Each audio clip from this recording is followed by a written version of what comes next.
Why don't we go ahead and get it started? I think some people are still trickling in. But, as I go here, I think I'll take somewhere around 15 to 20 minutes to walk through basically the 10 points that I want to make, kind of the 10 observations I want to make about the current environment, what I see happening in Q1 and as we transition into Q2. There's a little chat box in there somewhere that you can put in questions. I'm happy to answer questions in real time, or we can go to questions at the end. So obviously it's 1:00 in an hour and change. We'll hear from the Fed. Obviously there's going to be no change. As of now, going into the meeting, we're at about a 50-50. The street is pricing in about a 50-50 for a June move. My guess is that tomorrow and later today, it'll still be around 50-50. The Fed's data dependent. They're always data dependent. And you haven't gotten data that would help them get any more confident that June is a better move, right? You've still had a series of a little bit stickier CPI, PCE, prices paid, some of those things. You have gasoline moving up. You have other energy, with the exception of nat gas, which is a godsend. You've got some commodity movement higher, and especially in refined products. Will it be 2 dots or 3? It's anybody's guess. I think there's 18 members of the Fed right now. There's at 10 that are 3. So that's the median. So if it goes from 3 to 2, it doesn't really matter.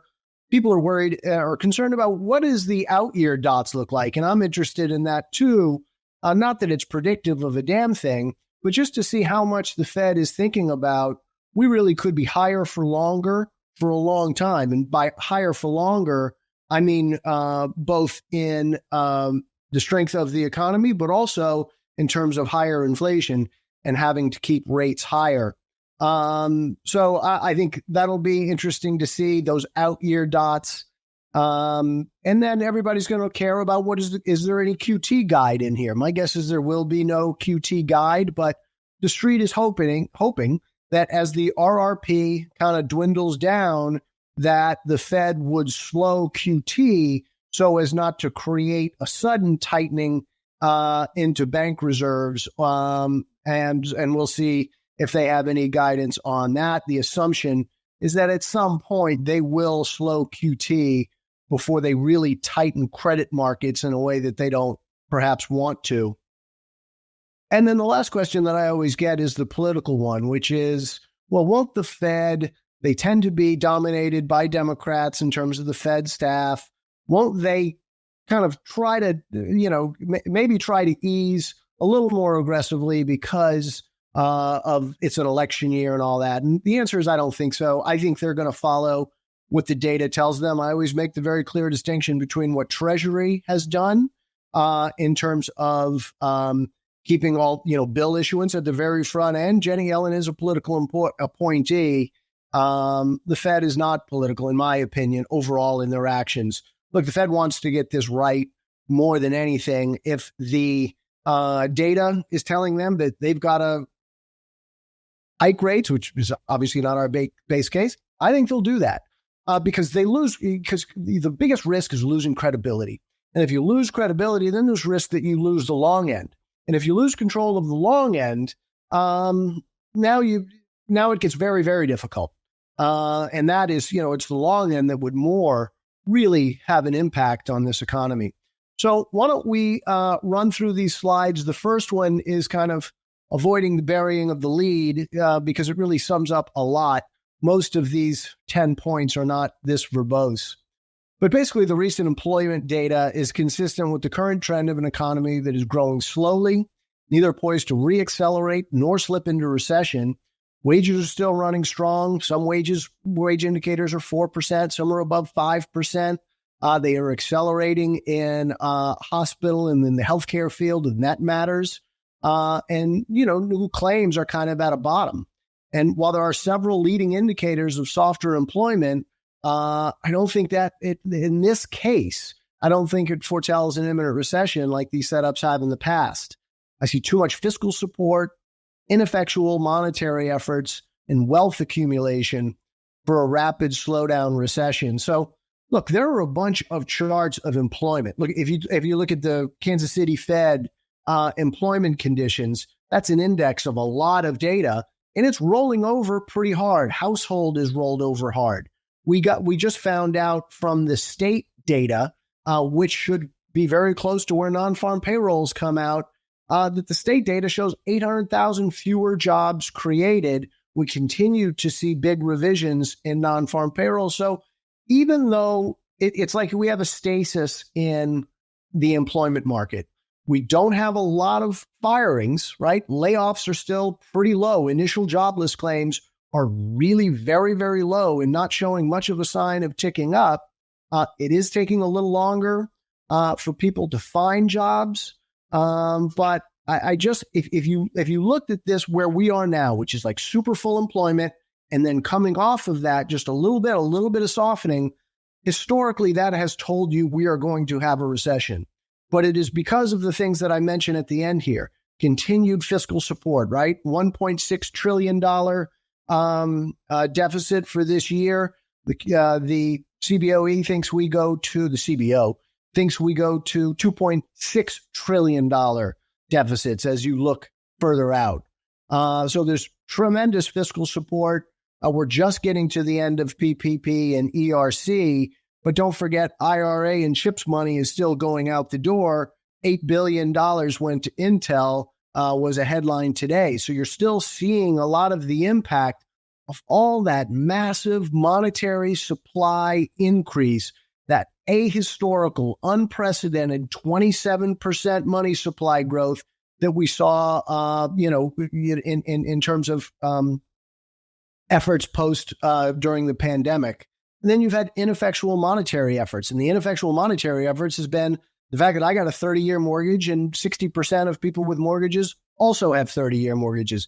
And large companies especially have debt that they have termed out. Now, monetary policy acts with lags, long and variable, but you do start to see that for revolving credit for consumers, for triple C's and things like that, you're starting to see the cost of capital rise.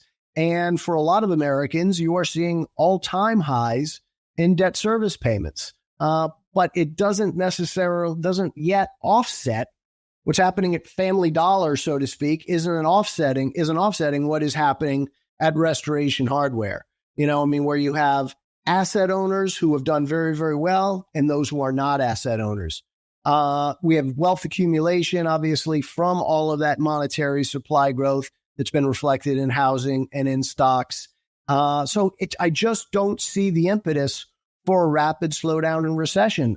My thought is that while unemployment will move a little bit higher, it won't fall off a cliff like it historically does. Usually in cycles, companies start to get really squeezed on margins because demand falls apart and they got to really lay off people. That spooks demand, that spooks confidence, and it starts to become self-fulfilling. I just don't see that happening in this cycle. Unless, Drew, next slide. The biggest risk to employment comes from a slowdown in residential construction employment. The new home market is softening a little bit, but we just got some pretty strong new home data the other day. Then we got weaker mortgage demand data, but inventory is rising, really rising in the multifamily area where you probably are going to have a lot of MS cities with too much development. And you do see pricing down in the new home market, again, especially in multifamily. But residential construction is running up at all-time highs. So you're getting to have all of these completions in single family and multifamily. And you are starting to see some weaker demand in that area. It suggests that residential construction employment could come off a little bit. You do see the weakness at the Home Depot and Lowe's, which is more driven by the existing home market, where you're not seeing meaningfully more supply come on, right? Nobody wants to give up that 30-year mortgage. That story isn't going away. So, the question is there going to be some weakness in residential? I think the answer to that is, yeah, if the 10-year goes above 4.5. The 10-year goes, solidly above 4.5, goes above 460. you end up with mortgage rates starting to hit 710, 720. There has been some real reflexivity to higher rates and demand. And home builder confidence. But the home builders are pretty confident. We got a good NAHB the other day, so the discounts are still working. Their margins are a little under pressure because they got to give those discounts, with the mortgage buy downs. But they're still getting stuff done, and they're still getting inventory cleared, and they're still making a profit. Next one, Drew. So I want to be clear on one thing. I started off talking about, employment does seem to be softening, though I don't think it falls off a cliff. I talked about some of the leading indicators in employment, right? One of those is the quits rate. When the quits rate comes down hard, when the JOLTS data weakens as it has, there should be some more near-term slack in labor markets. Now, it's interesting, though, that while wages are coming down, they're not coming down in any way consistently, and you have some industries that continue to see wage growth. You continue to hear from the NFIB, the National Federation of Independent Businesses, every single month that they expect to be raising prices, and they expect to be raising prices because they're still having to raise what they're paying workers, especially paying workers to fill unfilled jobs, which are still running at historically high levels. So I just want to be clear that while I do think that the economy overall is slowing very, very slowly, I think it's kind of sideways is the term I keep using. And we'll talk more about GDP growth.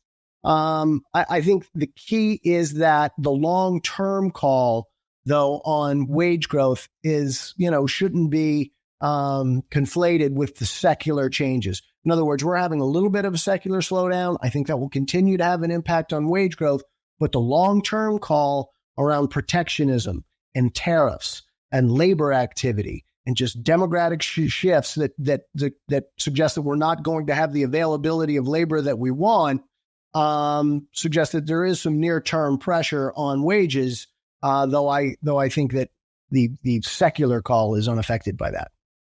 Number 4.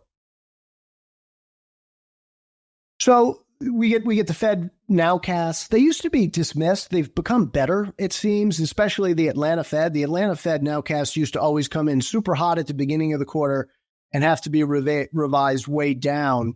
But the methodology of these things is always changing. And the Atlanta Fed has been pretty good. They just came down the last tick, I think it was yesterday, to 2.1. Some of the other regional surveys are a little lower than that.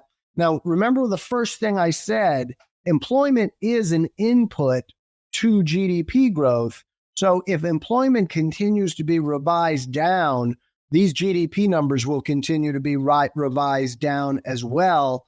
And again, this is where I come from saying, look, I think we're going to have 1-ish, 2-ish% real GDP growth. You look at GDP and GDI over the last couple years, GDI has been running lower, and I think that continues because GDI wouldn't reflect the drawdown of savings because it's really just looking at income, and the drawdown of savings rates is one of the things that has kept the economy as strong as it has been.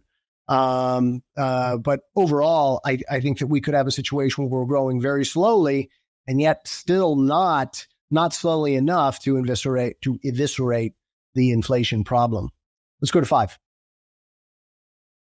Now, I think the poll, the people on the left and the people in the that support the Biden administration keep wanting to say the polls don't matter this far out. But there's been a lot of polling, and it's really consistent that the president has a problem. And I think that the president's biggest problem, besides all the focus that is on the border every day, is just accumulated inflation. In other words, we could get CPI prints and PCE prints that go in the right direction for us over the next 6 months. But the fact is that box of Cheerios that you remember being $5 is now $7. And so you still are going to look at the incumbent with inflation. Your wages may be up 20% over the last couple of years too, but you're not likely to give credit to anybody but yourself on that. You're definitely going to blame somebody else for the fact that the Cheerios went from $5 to $7. So my point is, I think that it's certainly a better than 50-50 chance that Trump is the next president. And I don't hear it discussed very often what the real economic impact would be to sharply restricted immigration, just like in his first term, legal immigration. People don't realize the executive branch has incredible latitude to push up and push down all different sorts of visas. And the Biden administration has increased legal immigration quite a bit.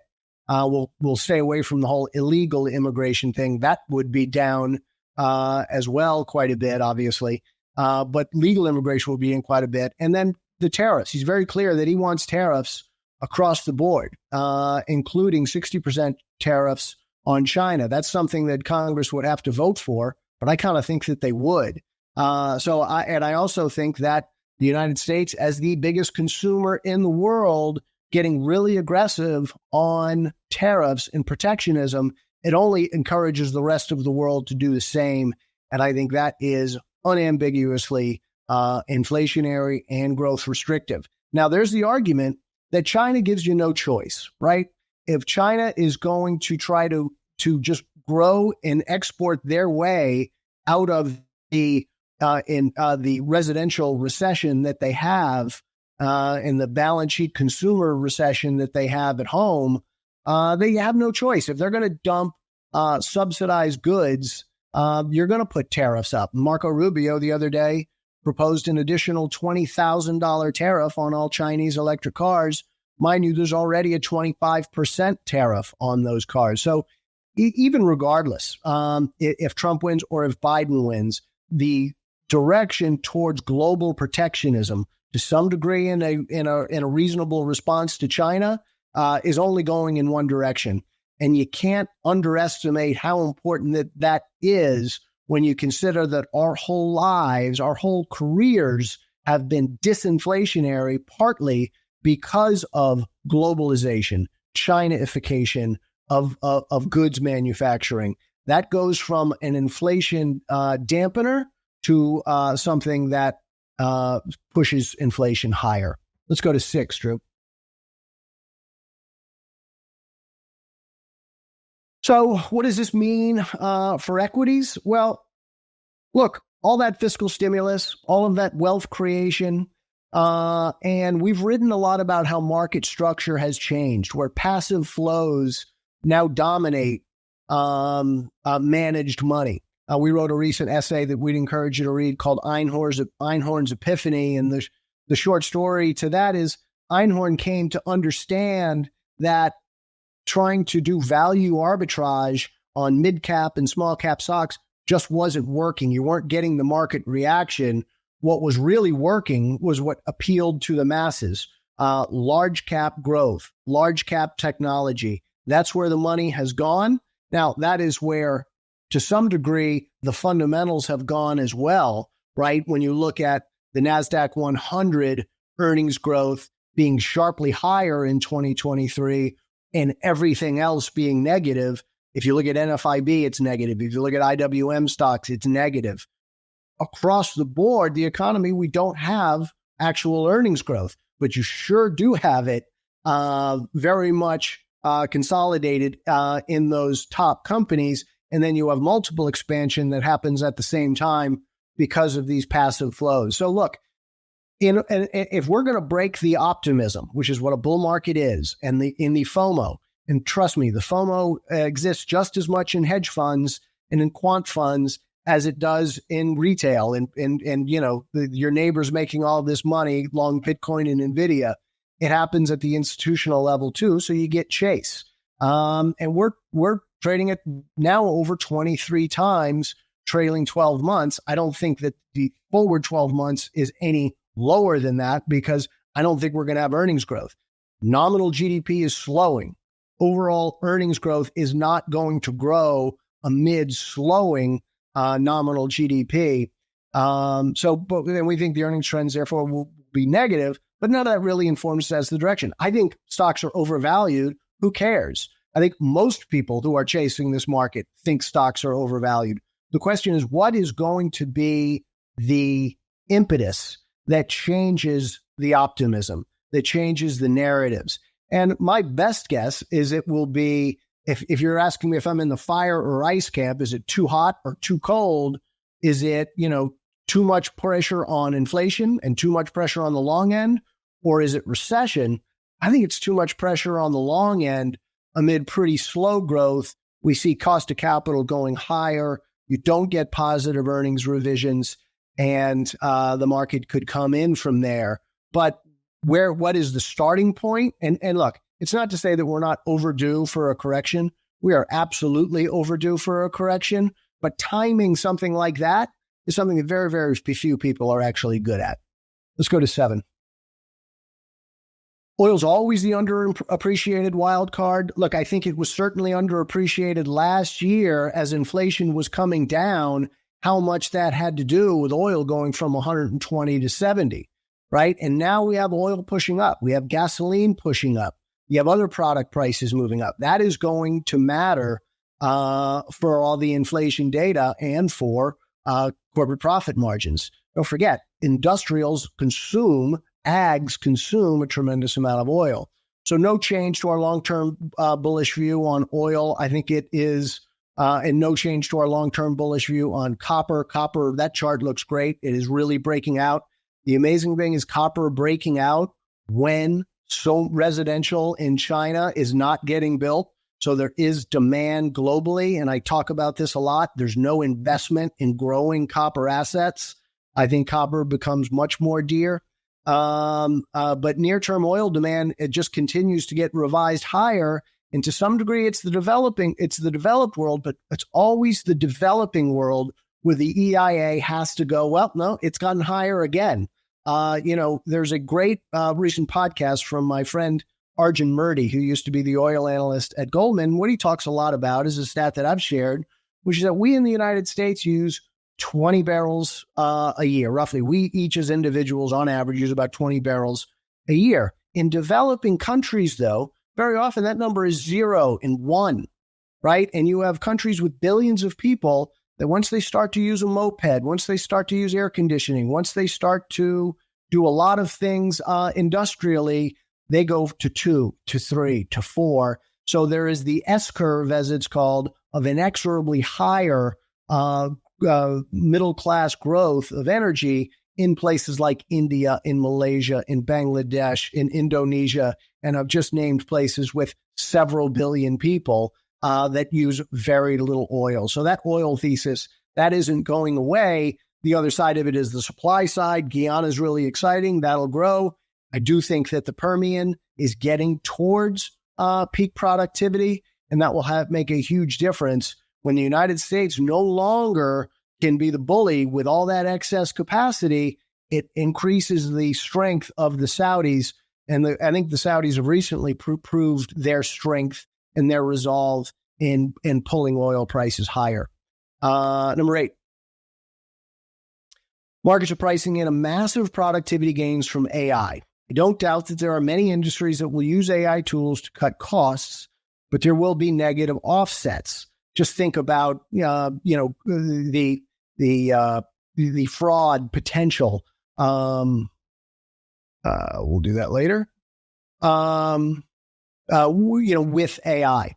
And also, don't forget, we're starting to wake up to is the massive energy demand that is coming with AI, and the offset to that being a productivity offset.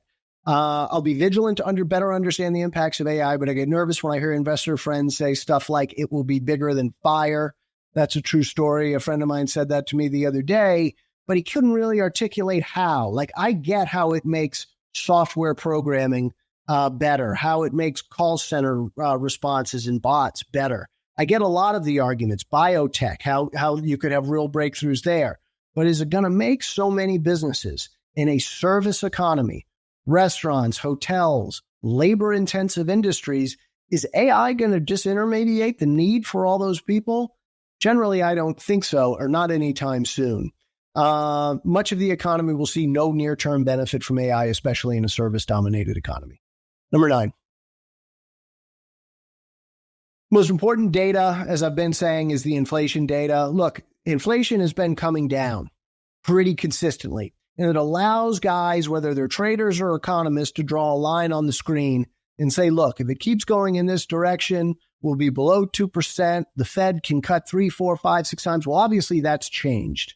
And there is, as the global economy seems to be getting a little bit stronger here, as the global goods economy seems to be getting a little better, you see the data all over the world is perking up.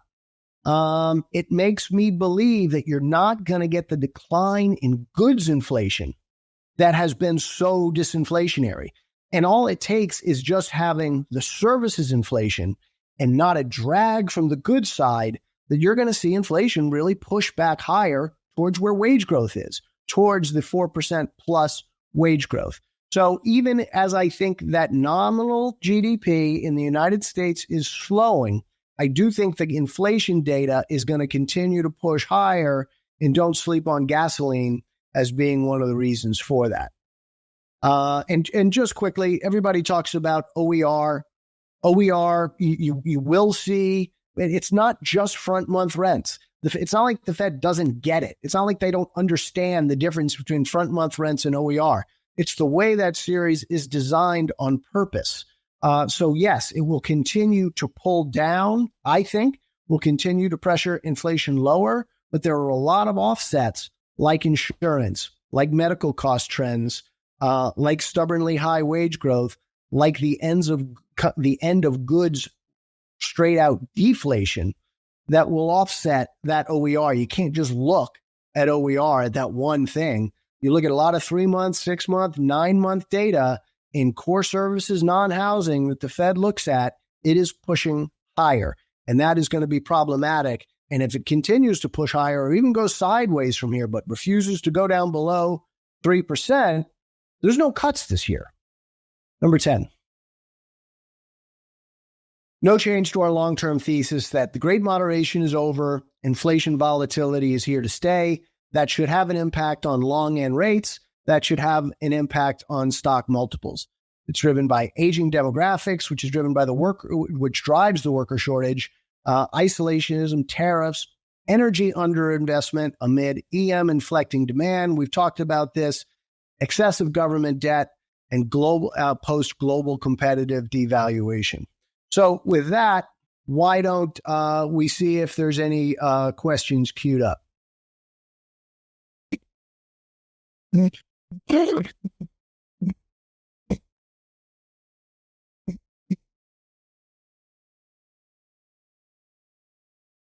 Any questions, Drew?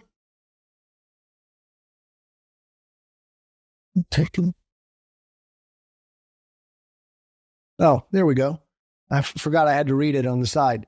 Is stagflation likely in your opinion? I don't think, like when people think about stagflation, they think about high inflation in a recessionary market. No. What I could see is kind of what I've described, which is we sort of go sideways with kind of 1.5% GDP growth, inflation staying stubborn above 3%. So you still have some nominal growth, and company earnings grow nominally, right? So it's not the worst thing in the world, but it's not really a great environment for multiples. It certainly wouldn't be a great environment for long end bonds, and it's not really a good environment for companies that are growth companies. Companies that are growth companies are going to be GDP plus companies. Well, if the GDP is low, then growth is going to be lower. So yeah, I just think that, look, GDP is only two things: productivity growth and it's household formation growth. It's worker growth. And I think we're going to continue to be tight on the supply of workers because of demographics. And I think that despite the AI excitement, I think that productivity is also going to be challenged by as much as anything by workforce competition. Workforce composition, where the most highly skilled workers in finance and technology are losing jobs and being replaced in, leisure and part-time jobs. Do you see rates staying elevated until the election, or would they like them lower? I mean, I think the Fed, the Fed's concern is too hot, right? So I'm not sure they do want to see the 10-year lower than it is, right? The Fed knows that financial conditions are way too loose. the Fed knows that they haven't exactly really created tightening when triple C's are trading like historically tight. So I honestly don't think, maybe I'm naive, but I don't think that the election drives their decisions. I think they truly want to get it right. They certainly don't want to lose credibility because, as I said before, if you lose credibility, you're kind of screwed as a central bank. All right. I don't know if there's any other questions. If not, I appreciate everybody taking the time to listen. Feel free to reach out to me. I'm Pierotti at WealthVest.com. Hopefully I can help you in your work. Thanks, everybody. That'll do it.